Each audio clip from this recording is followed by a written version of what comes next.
Hello, ladies. What's up? Coach Ingrid Pauline here.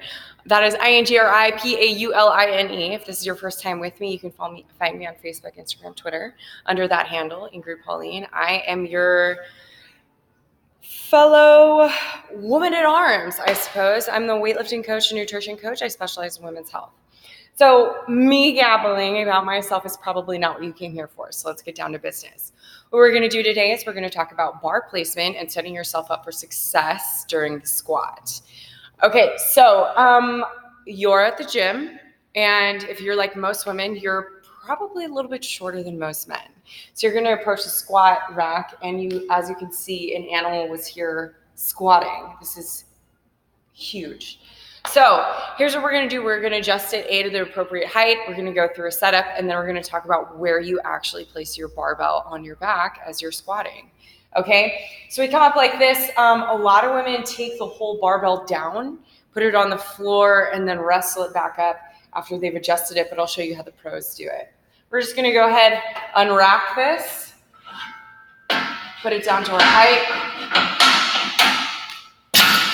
Boom, done.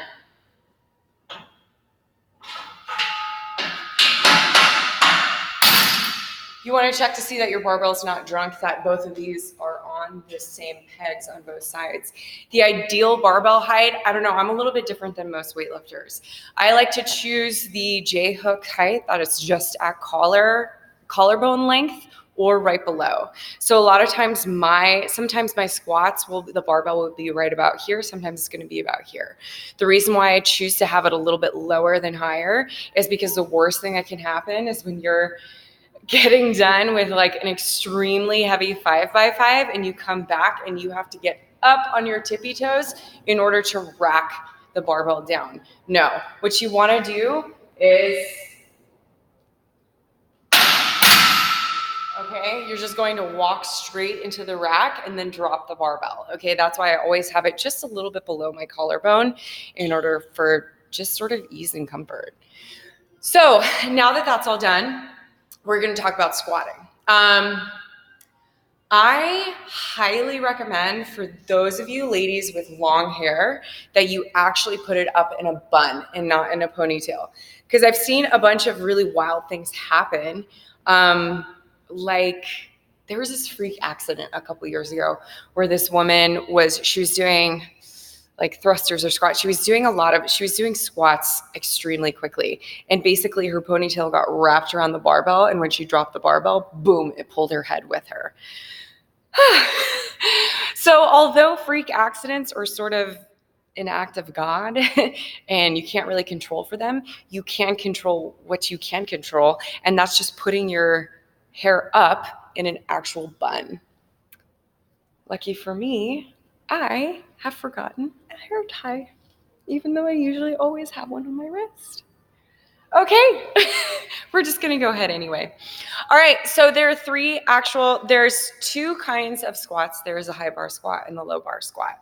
In powerlifting and weightlifting, they use a lot of the low bar squats. And in stuff like CrossFit and general bodybuilding, they typically use the high bar squats. If you're a very tall person or you have extremely long femurs, I would actually think that the low bar squat is going to be best for you. Just because leverage, it puts the barbell in a little bit more, it puts it a little bit more directly over your body, but ideally we just want to have the barbell path going right over our midfoot, so right over the arches. Okay, so if you think about standing, you're just that barbell as it sets on your shoulders and as you come down, it's just going to stay above that midfoot. If you have like less flexibility in those long femurs, it's going to move it. Like having it up on a high bar is going to move it in front of your toes. Whereas if you keep it low bar and in the back and sort of rested on your scapula, it's going to keep it in that ideal position in order to leverage yourself underneath. Okay, so high bar squat is up here.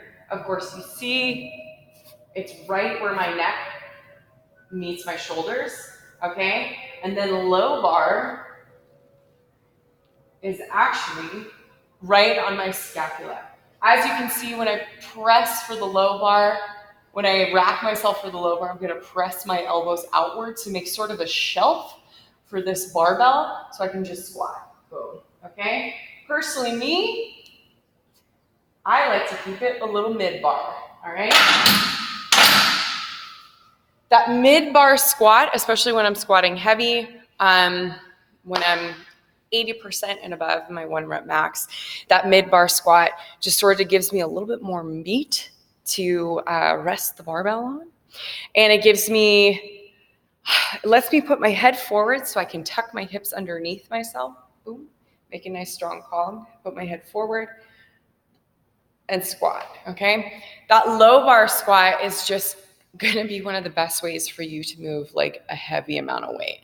Why? Because instead of just holding up like this, you've also cocked your elbows out, you're squeezing your scapula together, and that means that you've carved out this nice area for that barbell to sit while you're squatting. Yeah, there you have it, lesson 1.